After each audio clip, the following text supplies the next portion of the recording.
Hi folks, I'm Alan Watt. This is Cutting Through the Matrix on the 12th of August 2018. Before I get into thinking of something to talk about tonight, I'd like to mention that I have the websites, remember, cuttingthroughthematrix.com. You can find out the other websites I have, all the official sites, including Alan Watt Sentinel.eu. And you can find out how to order the books and discs I have at these particular sites. So always go into cuttingthroughthematrix.com to get a list of all the other official sites I have.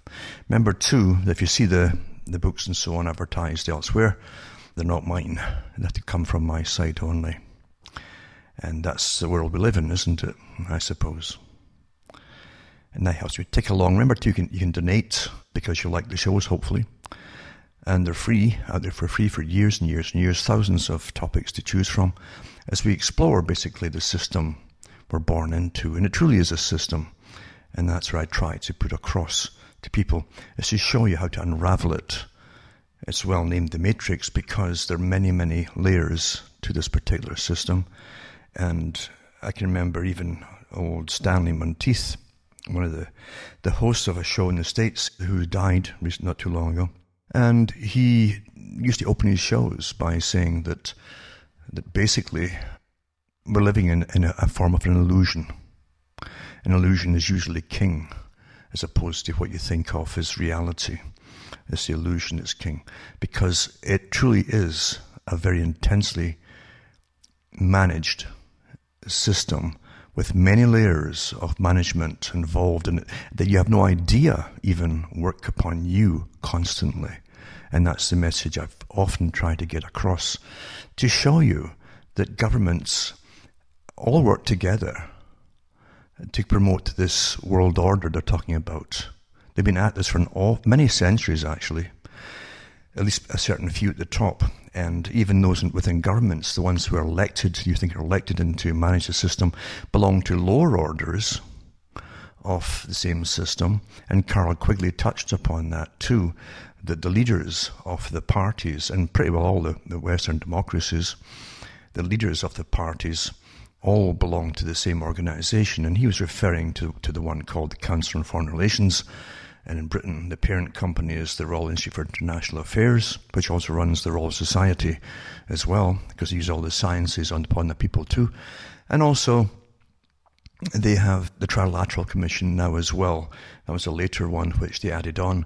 And the Trilateral Commission has technocrats that maybe were elected at one time, but they have left politics generally.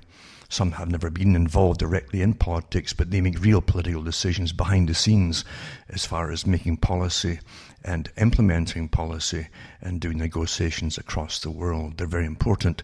And I think Jimmy Carter was the first government assembly where they had it stacked with trilateral members for the first time, in fact. Because you see, the big plan is too important to be left to chance. It's a very difficult thing for most folk to understand. You see, we, the people, are understood perfectly well by those who manage us all. And every country is well managed. Even the countries which have different cell groups for terrorism and so on, and not just recent, but even a long time ago, back in the 60s and so on, in the 70s, and the Baader Meinhof gang and things like that. They've all been monitored from the beginning. You can't just start something and get away with it. Everything's monitored. Even 9/11, the chatter before it all happened was monitored perfectly well. And one of the heads from the Home Office in Britain came on, I think the day after it happened, with the towers getting hit, and said that they'd warned the US this was going to happen. You can't keep such a thing secret. Doesn't matter who was put up to do it. And of course that's what left, I think Israel also came forward and said the same thing. They'd warned the US too.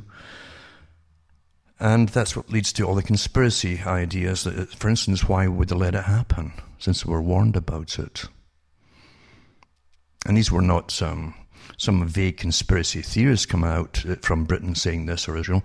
These were people in the intelligence services at the top. So we're incredibly well managed, and even those who foment terrorism in the present time are understood to do it. They know they're going to do it. And I think it's all part of the strategy of managing all of us and keeping us all under wraps, basically. You can change society by putting it under a kind of tyranny for a temporary period or a permanent period, because we adapt to everything as a species, including tyranny, in fact. And all you have to do along the way is to educate the people that it's not tyranny after all, and give them different reasons for it being in place, and they'll accept that too. We're very, very malleable as a species. We adapt very well to whatever our masters want. They tell us when to be terrified about something, and when things actually terrify the public in reality, we're told not to worry about it. It's quite an amazing technique, isn't it? And that's the world, because the world has to go through massive changes with massive immigration. Again, too, planned before I was born. And in the 70s, the Rockefeller Institute published lots of articles on this coming system with mass migrations of people across the world for different reasons, moving to and fro. And that's what we have today, of course. We also forget, we'll always hear about the mass of very poor immigrants coming in, and the cost and the burden to societies who are already bankrupt, really. We're all living on borrowed money and keep borrowing all the time as nations. And yet, we forget that in the world today, you also have, from so-called third world, they were called third world countries, some of the third world countries are actually full of bigger middle classes that you can imagine. India's got a massive middle class, and they always have had. You always hear about the poor, but they never tell you about the massive middle class. It's a large population, remember. There's a lot of money coming into different countries, and the same with China too, and other countries across the world as well. So don't think it's just poor folk coming in. You have complaints, for instance, out in the west coast of Canada, with the mass migrations coming in for years and years and years, driving the cost of living up and the price of housing up. And real estate agents are just too happy to keep bumping the price up, and people are coming in who have the money to buy them, but the local folk don't. Same in Australia. We've seen articles about this too, and even New Zealand now has got problems because they're buying survival redoubts, you might call them, in New Zealand for the ultra wealthy people from across the world, all countries. And they're buying up massive chunks of land to build their safe homes as the world goes down the tubes, as they see it, through climate change or whatever it happens to be, or simply financial collapse. And it's quite interesting to watch it, all this kind of thing going on. But getting back to what I'm saying, the point of it all is the world is managed. It's not just happening by chance, mass migrations. And the whole idea of a world empire, according to the CFR and the Royal Institute for International Affairs, was to manage a system step by step by step into a world order. And in the meetings in the 1930s, for instance, the same organization had world meetings as annual meetings. And they talked about mass migration of the future, and eventually the elimination of borders is starting with the British Empire countries. They have the speeches given by different members from across the world of the old empire countries. Interestingly enough, too, they also had members from Southern Ireland. For those who don't quite know what's going on, they've got members in every place, even the ones you think are post-doodle. And they had also top bankers and politicians that attend this private club that helps run the world. You've got to also remember, too, they have huge bureaucracies that you don't elect, not just in your government, but outside your own government. And today you even have massive bureaucracies hidden within huge marketing companies that manage the strategy, and the think tanks as well combined with them, the strategy of integration, including the fallout. Again, the mayhem of clashes of different cultures. But regardless, that's why nothing is stopping or slowing down. As you go through, what you see is mayhem in a sense. In some countries in Europe, it's getting so well managed in a sense, and no matter what happens, the agenda must go forth. Everyone must accept this agenda, including the present chaos of different elements within society as you have crime and so on happening too. So there's no point in complaining about it. No one's going to listen at the top because you don't really have much of a say in it all. The real governmental system is bigger than the political system, for those who haven't quite figured it out. The agencies too that manage us, and your surveillance agencies of all kinds. There's many kinds actually. You always hear about the most well-known ones, of course. But there's different layers of different special groups and corps as well managing us all. And it's not new. That's what I'm trying to get at here. I keep looking at certain old movies that give you little bits and pieces of truth, and you can certainly go and dig up the facts that they mention in the movies, for instance. And one of the movies was Enemy of the State. Excellent movie, Enemy of the State.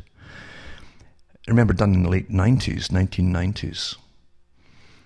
And it's about a senator who wants to push through, working with the NSA, a system which actually came later in the US and elsewhere, of total surveillance on everyone under the guise of fighting terrorism. But this was before, remember, 9/11 happened in 2001. They put the movie out. And in the movie, the main character meets an kind of renegade from the NSA, who talks about a truth, which is that since during World War II onwards, everyone was spied upon, and it was never stopped. All telephone calls inside the country were getting monitored from the 40s on. And they also had the same thing in Britain, of course.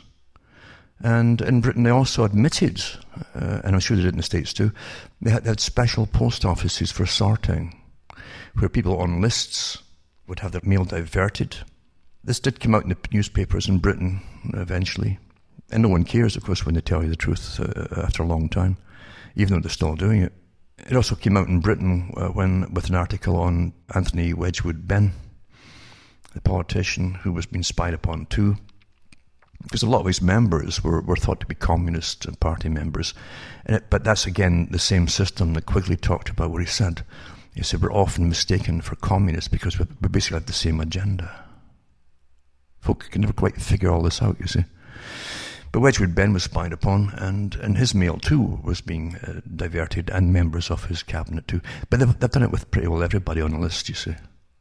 They had never stopped, and they didn't start with him. And I think it was also in Spycatcher, they mentioned a little bit about that too.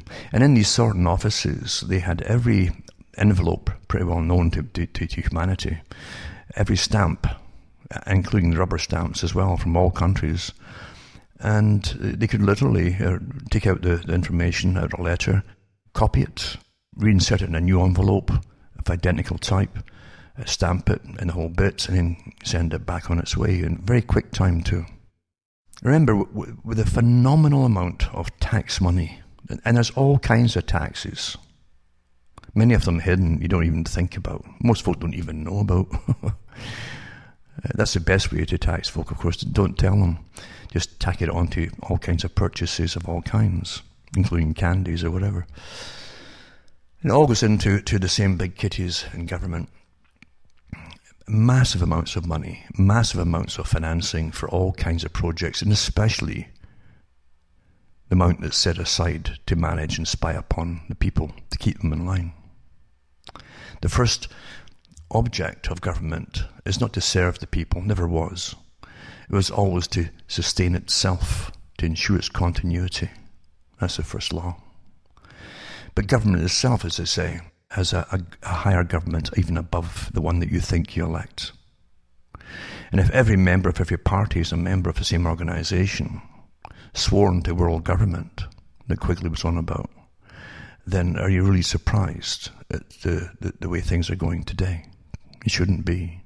All reasons and all excuses are being made for making it all happen. You've got climate change, even in the 80s, the 70s, but in the 80s, the Rockefellers again talked about it, mass migrations due to climate change or drought and so on. The same thing after the Club of Rome came out with their project, after being given the task of finding a way to give excuses for the big agenda. And they came out with the big plan, of course, that drought and famine and etc. Would fit the bill. Man then was the enemy. So humanity is the enemy. Because eugenics has always been at the very top of it. And those at the top, of course, the beforehand, like the Huxleys, for instance, Julian Huxley, and going way back to even Darwin himself, and then Sir Thomas Huxley that took over, and the ones that came afterwards, all have been on about this is the size of humanity growing too big. Now, people often think that, we're not breeding as much as this other group over there. And you simply don't understand yet. You see, the whole world is a target right now. And if you really understand eugenics and go deeply into the writings of eugenicists over the last 100 years, you'll find they had decided about, before the term junk genes came out, that most of us are really the junk. Because if you had the abilities within you, you would have sought out equivalent marriage partners in previous generations with money, that acquire money through intellect and so on, and through ability, through even science projects, etc., and acquired money. But you would marry within a certain group and would never go outside of that group. You would choose your mates very carefully and hold on to your money for 2 or 3 generations. Those who hadn't done it were new to the game of money, therefore they would never be accepted. It was too new. And if you hadn't achieved that by the late 1800s, in fact, no kidding, a lot of these eugenicists believed that you never would, therefore you're all junk. No matter what you might have thought you achieved in your own lifetime, or your grandparents, I'm sorry, if they hadn't made it to near the top, then they were this junk, you see. And that's why all peoples across the planet are scheduled for for basically the same treatment the West has been given, which is sterility. Sterility hasn't happened by itself. In sterility, there's your farmers at the top, like Charles Fort said, are all getting farmed. And I think it's pretty well right, certainly for wars in the past. And now they don't need you so much for the wars. They've got missiles and all kinds of weaponry that's very invisible or silent, etc. They really don't need you all. Therefore, they can cull the herd down. And that's what happens. You sterilize them quietly, painlessly. They don't know it. They don't even care much, really, not now, if they're all having fun. And they're being sterilized. And believe you me, the ones at the very top, if they hadn't planned this to happen, it would be a crisis. They would be shouting from the rooftop to find out why their animals, the farm animals, that's us, are going sterile. And since they don't scream about it, they know the causes and they're not concerned. It means it's meant to happen. And that's the facts of it, folks. Most folk, of course, will think, who live from television land, will never ever believe that, because they believe that TV and the media is an extension of their brain. It's there to warn you about things and to like an early warning system. That's what they really believe these private businesses are about. And governmental businesses. They really do believe that. And it's not my words. That's what basically Brzezinski said in his book Between Two Ages. The people eventually would be unable to think for themselves. They expect the media to do the reasoning for them. Sad, isn't it? There's so much of this planning has come to pass, and most folk don't even know it's happening. So getting back to Enemy of the State, excellent movie to watch. You'll see how the incredible, and they were showing you at the time in the movie, the technologies they were already using before they passed the next laws of anti-terrorism laws and so on for surveillance. It really is astonishing. It truly is astonishing. Therefore, as I say, there's nothing that can truly happen spontaneously that they didn't know about. The infiltration of every little nook and cranny of every country, and to all kinds of ethnic groups too. When governments have their own agents in there, they hire them from all ethnic groups and they make sure they're well placed. There's nothing can happen without them knowing about it. And true to form, that they'll let things off and go ahead anyway, because they can get various other benefits out of letting things happen. It also terrifies the people to be even more afraid and willing to do what they're told, or give up more freedoms for safety and so on. I like to really study history, and history is pretty ruthless. You have to go into Machiavelli, but not just Machiavelli. Go into the stories of different kings and queens and their histories and the different slaughterings of members of family by members of family in royal families and so on. And the scheming that went on is just phenomenal. Ancient times as well. Incredible scheming. And that was just normal stuff. And don't forget too, even when a king, for instance, is mad, goes mad, the henchmen around him, in all ages, will do what they're told and commit genocide anybody they're told to commit genocide upon. It never changes. It really doesn't. It's like the old Herod idea too in ancient Jerusalem, and killing off his sons and everybody else, just utterly paranoid. But he didn't do it himself. He got the henchmen to do it, and armies obey, and that's what happens. In all ages, in all countries, same thing. Reality is pretty well a horror show. It truly is. And it's only kept into what we call a civilized realm of functionality by keeping most of the public in the dark all the time, and telling us constantly that we know all there is to know. And they give us little scandals here and little scandals there about this, that, or the other, and that's supposed to keep us informed. And a lot of folk think that they are. But we've never lived in an era of such incredible entertainment and variety of it all, and things to occupy us. And all these minds paid high wages to design games of all kinds to addict to children and waste their lives away. And even alter their behavior in many ways. Even the game itself, each type of game can alter behavior. You can give them all kinds of wonderful, violent games, where they're the heroes slaughtering everybody with impunity. And they go right in from their various Xboxes into the military. They've had programs and documentaries on this. They actually say that. They go right into the military, from Xbox to the military. And years ago, before 9/11 happened, I said they're training a generation through all these games for wars that are coming. I knew it then. It was obvious. Because the ones designing these games for children were military and Pentagon employees, basically. Agencies working for the Pentagon. Psychologists, behaviorists, etc.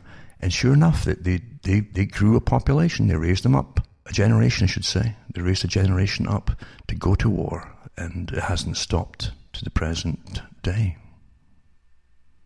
That's good planning for those who manage us all. They always... Don't think that things just happen suddenly. Please don't think that. I can remember too reading about FDR when he was talking about big changes that suddenly came in society, and society which is governed by people and politicians. And he said if it happens in politics, it was meant that way. Whatever happens is no accident, in other words, is planned that way. Power doesn't allow what you think of as democracy to just run rampant and go its own strange way, which could be a million different ways. Otherwise, power would lose itself. Power gives impression of change. By sure enough, in generations, they can let most of the men be the bosses, and the next generation they can change it to women be the bosses. But the same power at the very, very top, directing it all. For those down below, they don't know. They think it's just happenstance. And the pendulum, even in Freemasonry, all the Masons I've ever met talk about the pendulum. It swings one way and the society goes way off this direction, and then later on for another era it goes off in a different direction, as though it happens by chance. Nothing happens by chance. Power never ever allows chance to take over. It's to power at the very top. It's a military strategy. You plan every possible event that could ever possibly even remotely happen And they have contingency plans for every single type of event you can imagine, or even not imagine. They really do. So for people to think that any grassroots movement just spontaneously comes along with change in mind and does it all by itself, then go on into fantasy land, because believe you me, anything that succeeds was planned that way and financed that way and directed that way, and doors open to allow things to happen. That's the reality of it all. So read the books of systems of the past, because we're really a continuation of the systems of the past. They simply blend to the next part of the system, the next part, the next part.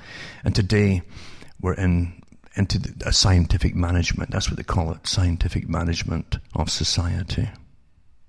As an example, just by pure coincidence, I listened into BBC Radio for a change from England, and they had a program on to do with nudging people. And I've mentioned before Nudge, the book by Sunstein. And they use nudging through all your so many different ways you see nudging. Most folk know about it in the computer, or maybe they've forgotten about it already. Because all the programs in the computer are meant to nudge you into looking, people who read this also looked at this. And you get nudged in.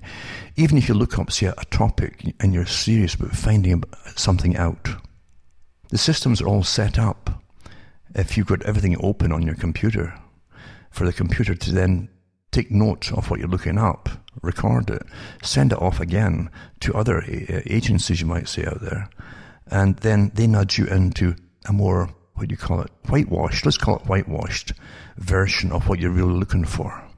Okay? And you won't know it. You won't know that. So that's why I set all the things off on my computer. So I'm hopefully I've got more charge of it than anything else. I don't want a stack of newspaper articles all popping up at the same time when I'm looking for one particular thing. I try to keep my mind focused on what I'm looking for. It's very important.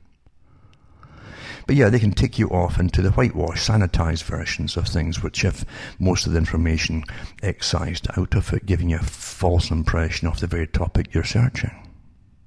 That's nudging as well.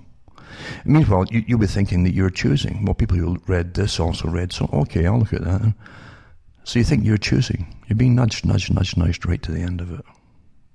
And then the last little article you read, well, people looked at that, but it really doesn't matter anymore. Things have changed and then blah, blah, blah. And you say, oh, well, I'll just toss the topic out altogether and forget it because it's not worth it. No, that's how it's done. Simple, isn't it? Simple. But the BBC also talked about nudging people in grocery stores and how I guess they must have tried it, or maybe they finance or pay off corporations to sell groceries. I don't know. But I'm sure it's been well studied. But they did say that it's no coincidence when you walk into certain stores, you'll have the fruit here and different things, and the meat's way over the far, far end. You won't even see it unless you walk right through the store. And they're encouraging you to go for vegetables and fruit as opposed to meat and things like that. But you won't know that unless they told you, as they did in this particular show. This is happening all the time to you and you don't know it. If you're watching TV, you get this happening. You're getting hammered all the time with it. It's inserted through lots of fiction, all the little things you should do, or what to eat, not to eat, and blah, blah, blah, and how you should behave, and so on. And you don't know. And it's called behavior management and behavior modification. And that was just a little half hour listening to the BBC, which I don't do very often because I can't really stand it. Because pretty well all governmental run stations are propaganda in many, many, many forms. Very blatant too. But anyway, and I could go on about that too in the BBC, and who also bought Crown shares off them. And of course it was an outside agency that also bought them. I read articles years ago on a live radio show that was on. But people do forget, don't they? They're always forgetting. And you're always given more trash to run and jump on next day. Most of the media today is just trash. It really is. It's even worse than bubblegum entertainment. You know, where they churn out and churn out, and you just sit and watch something because it's just to pass the time, or you listen to some music that's not music at all to pass the time. You'll never remember it because there's nothing in the song or whatever, or the melody to even remember. It's bubblegum. And that's how entertainment is all about today. Occasional good one with showing little bits and quips and this and quips and that for you to check up if you want to, if you can remember to do so. But most of them don't. They're just bubblegum. Or they're predictive programming, where this is how you'll behave in this situation, just do it, just do it. Remember the ads quite a few years back, they kept saying, just do it, don't think, just do it. And sure enough, you just do it and you think you're making your own decisions. It's really intense, isn't it? That there are very few opinions that you have that you've checked out or studied to any degree at all to find out the facts. And even then, we're living in a system now, it's getting harder and harder to find the facts. And if you do find the facts, you'll find most folk don't care. That's the system in which we live today. Scientifically managed. Even the legal system, the court cases come up, and folk think they're only... I've heard them. I've even mentioned some over the years. And some people who have the facts on their side and so on think they'll get their day in court and they could let all this out to the public. And they're told to shut up, basically, because the court isn't there to hear your facts. And there's a judge in Canada here said a few years ago, he said, facts don't matter. Facts don't matter. The why you did something or why you said something didn't matter. The only fact they cared about in the court was, did you say this? Not why you said it. In the free society in which we live, eh? Now, I've often talked about the systems that come in and they go as the time goes on, and you'll find agencies of all kinds that managers adapt and way in advance for the times to come, because they help plan what's to come, and they give you your leaders in different areas, in different fields. Today, it's dangerous even to talk about them, because if anyone's really noticed, you've seen a change in society. There's notches or buttons get pressed as the agenda goes forth. And for those who've maybe noticed it, definitely we're into the next phase of social approval, social disapproval. I've talked about that years ago, on and off, how they use this to train everybody into the same ways of thinking and speaking and so on. And they tell you what's unacceptable. If you've got an opinion, it's unacceptable. Well, so much for free speech and democracy. So much for the idea that they pushed for years, in fact, to get all these these new laws passed and so on, that opinions were relative, therefore anybody's opinion was as good as anybody else's. Well, how come they've suddenly said, no, it's not? And if you have an opinion which is politically incorrect, they're really telling you now that's unacceptable. Well, if it's unacceptable, how are they going to show it? And they're showing it by basically, it's not just shunning people, it'll be stopping them from jobs, getting work, and all kinds of different areas too. They can do the same with the internet, naturally. And this was predicted a long time ago by people who didn't actually have the internet, like Bertrand Russell, who talked about a system coming in where the authorities would eventually put in credits or tokens into your bank account every couple of weeks or every month. You couldn't save them up. If you hadn't used them up by the next month, it would start right back at the same number again. You couldn't accumulate your credits or points, in other words. And we're going through that system right now. We talk about basically everyone getting the same wage whether they're working or not, a basic, you see. And you think it's all just happening. No, this was planned back in the 30s and the 1940s by the social engineers. But also Russell said that they could make you obey the system by withholding your credits if you weren't saying or doing the right things. Again, social approval, social disapproval. And if they withheld your funding, you couldn't pay your rent, you couldn't buy your food, they could punish you until you apologized and pleaded to get back in and play the game, you see. There's nothing new under the sun. There really isn't nothing new. Everything that's happening today was planned before I was born. And H.G. Wells talked about the world brain, a system of instant communication across the planet where all knowledge would be available. But of course it's not all knowledge, it's just selected knowledge for the general population, of course. And that's the internet. He called it the world brain. And Wells didn't read crystal balls. He belonged to the big societies and agencies, the Fabian Society, and also the organization that ran the British Empire that became known as the Royal Institute for International Affairs, the private company. He belonged to the Fabian Society for the left-wing side of it. He belonged to the other side for the empire side of it. So these guys got all their clues from all their different professors that were even then being used in universities to help plan the future, as they still are today. Your leaders are given to you.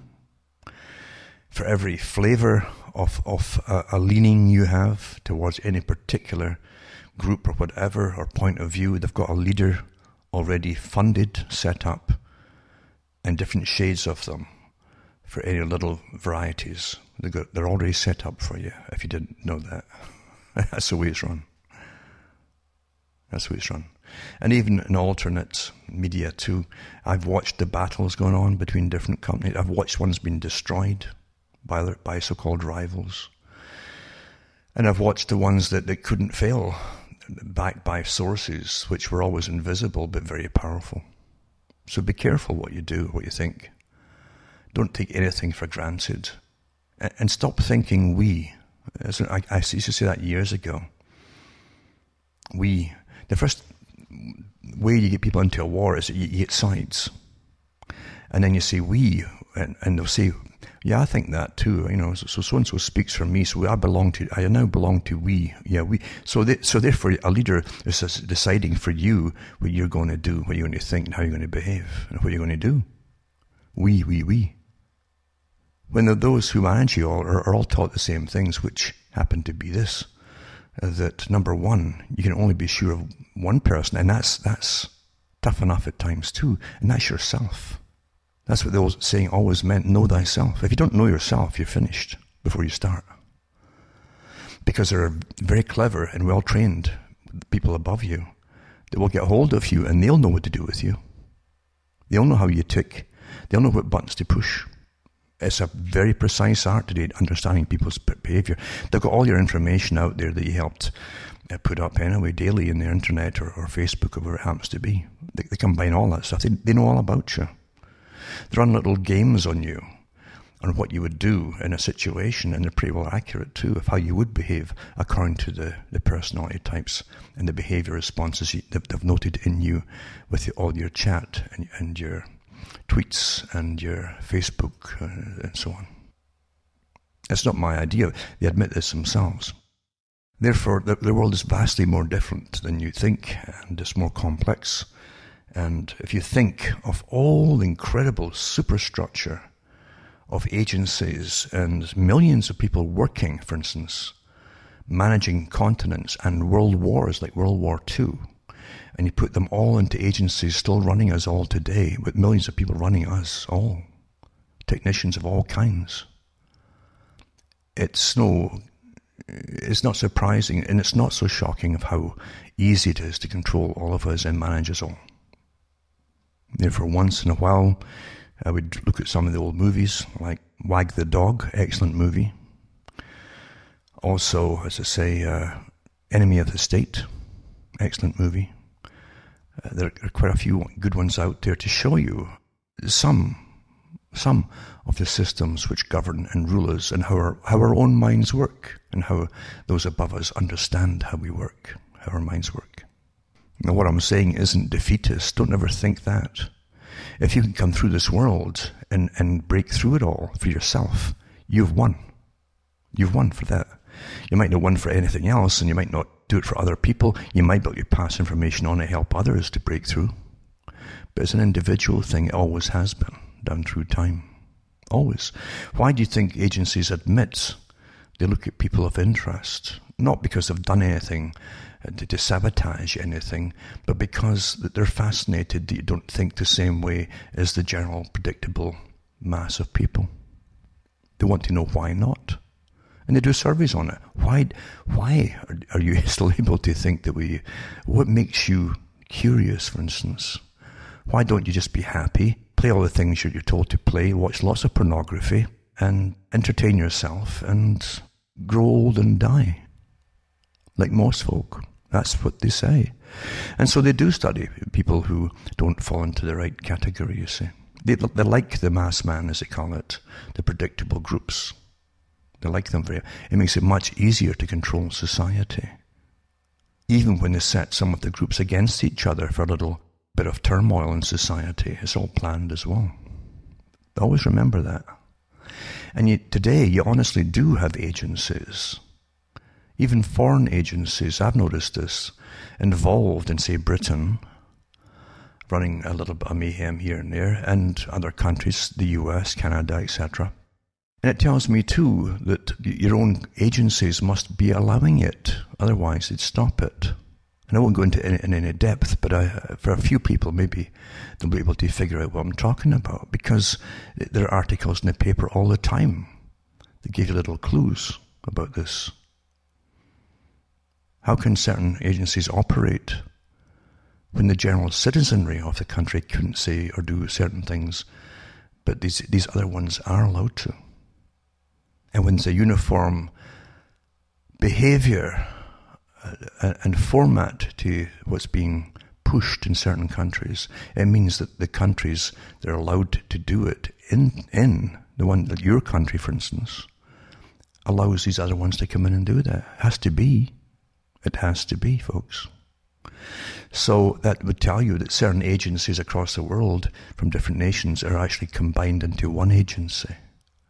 Has to be.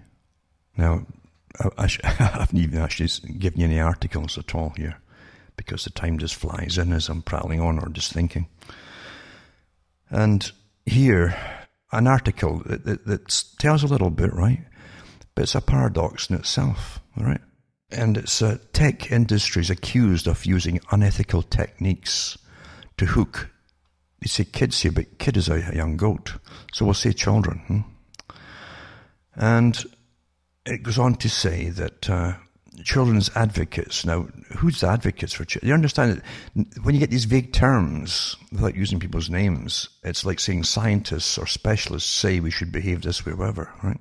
Just like that BBC program on behavior modification. You see, they believe that scientists have the right and should be using their techniques to make us make the right choices. They actually said that.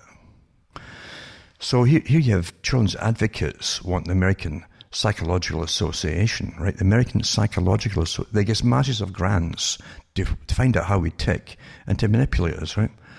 So they want them to condemn the tech industry's practice of using persuasive psychological techniques to keep children glued to their screens.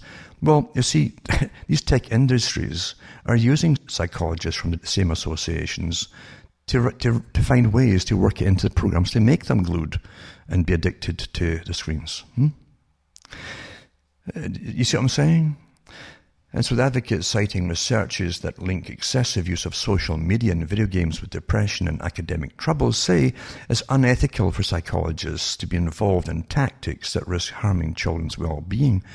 The biggest money today in psychologists and behaviorists and neuroscience is in manipulating all of us on behalf of big corporations and governments to behave in certain ways. That's where all the money is today. You see what I'm saying? It's like asking the poison makers to get a different poison for some other reason. That's what it's like. So therefore, it's a scary world when again, everyone's being modified all the time. Your opinions are constantly being reshaped for you. And you're being told that if you hold old opinions, like the old think opinions, then you're not only obsolete, and they'll mention that too, you're obsolete, but it's just unacceptable. So who's deciding what's then acceptable and unacceptable? And if we're living in an era where they keep pushing this whole idea, well, it's moral relativism. Well, how come your opinion isn't as good as anybody else's if it's all relative? Intolerant. When you see intolerance being raised, then you've got to understand that what they give you as this new free and liberal society is completely intolerant of any other opinion. And it can only go in one direction, which is a horror show down the road. And I really mean that. I've seen the switch flip over not too long ago, and you can see it in the air. You can see it in attitudes. You can see it in little bits and bites of information being put out from the top. They're becoming intolerant, and that will escalate until real nasty things are coming down the pike, believe you me. And they will demonize people. As time goes on, it might take a few years, they'll demonize different people until literally you won't mind. You will not mind if it becomes routine in 20, 30 years to put folk to death because they have the wrong opinions. It was deemed wrong. I'm not kidding you. Because you're living in a science fiction today. Only it's not so much fiction, it's proven science of what can be done on a social level. Now here's another thing too. They're using social approval, social disapproval to change societies across the world. I remember it was with the World Bank. Again, the World Bank, the IMF, and the Bank for International Settlements are all private, run by organizations set up by, again, the Royal Institute for International Affairs, Council on Foreign Relations Group. They set up the United Nations. And now they're using money and loans. They've always done this, mind you, but it's getting worse, and pushing interference into other nations' cultures to get them to change their cultures. Now, I think Hillary Clinton, when she was in the State Department before, commented quite a few times on loans to different countries in parts of Africa and so on. And they would attach with the loan that they must start pushing gay rights or different things like that in order to get the loan. And initially, that was new at the time, that they would get this social interference, because it was always understood you kept out of the social policies of different countries. But then they started to change it. So that was a milestone move at the time.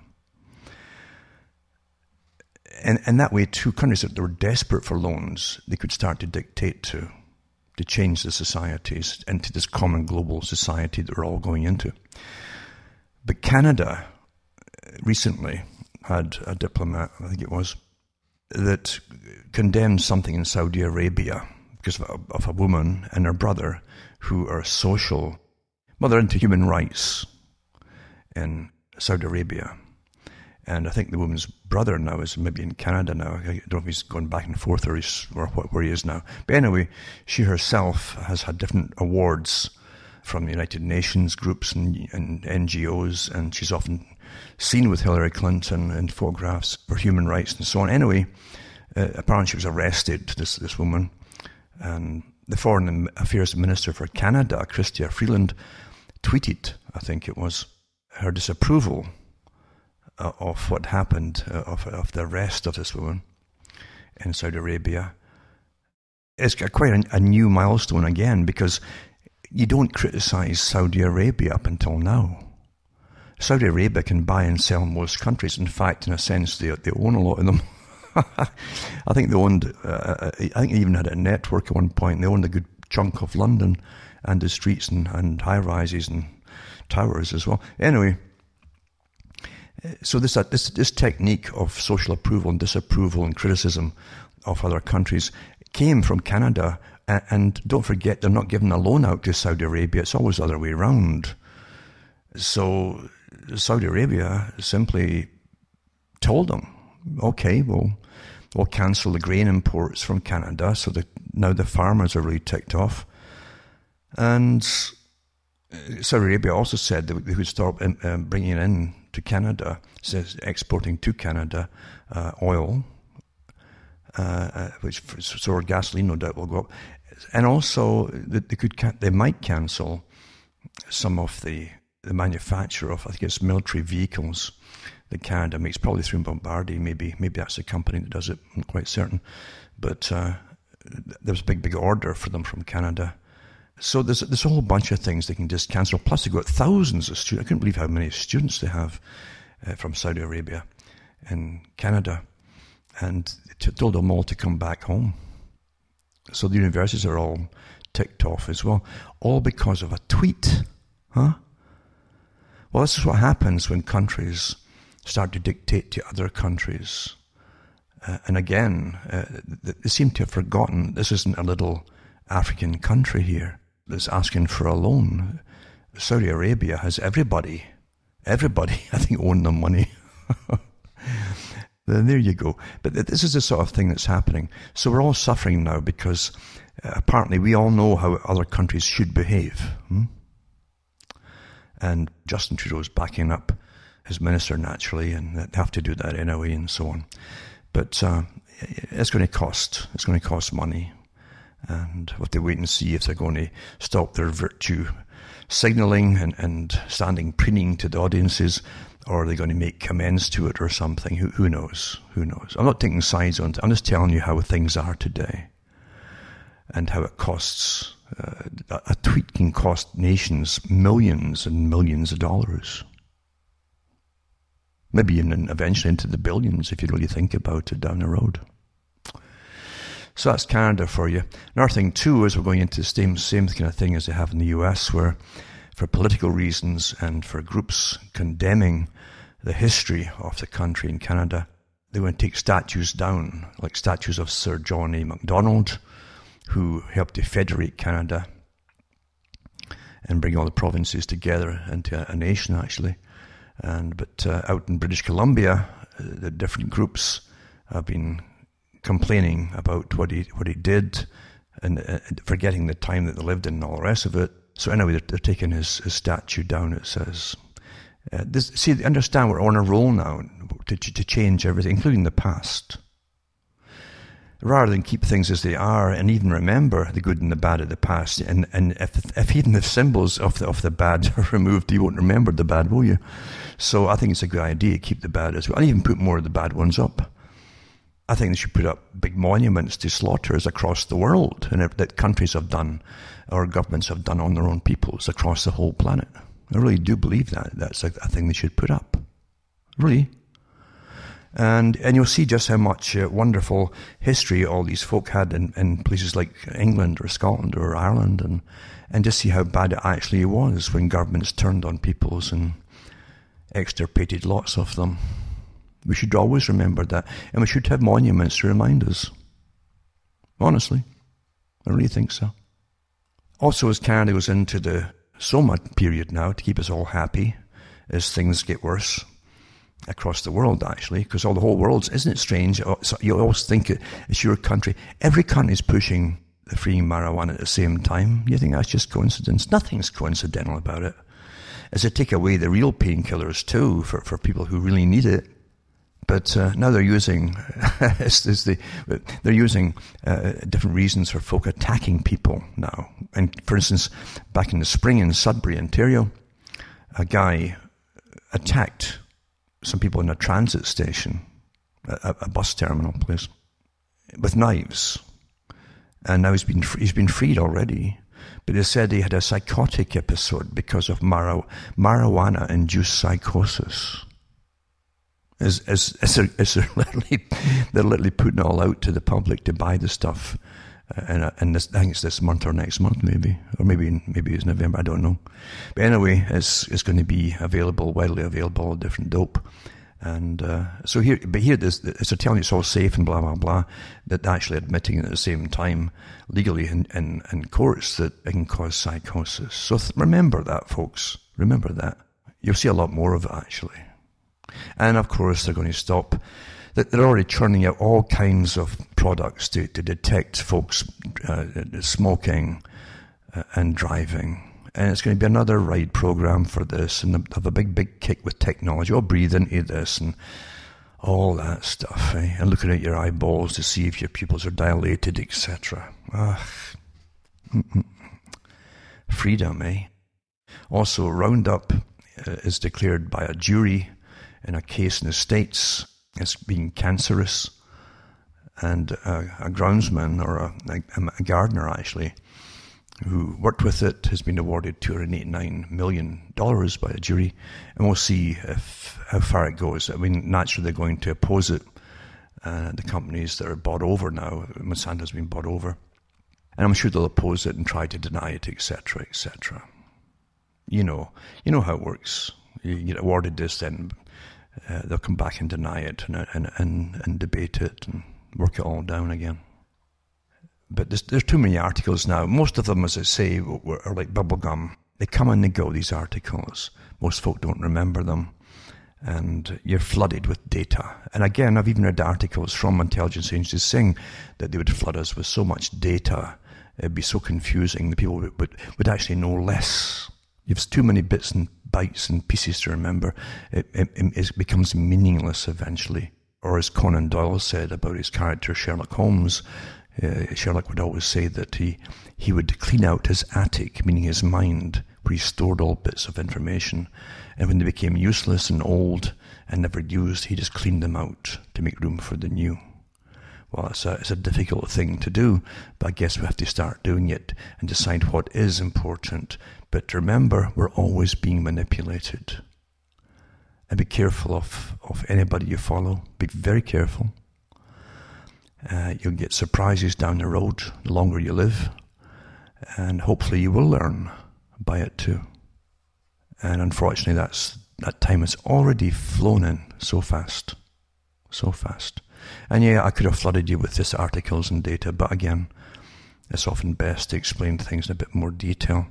And I know lots of people get really something out of what I'm saying.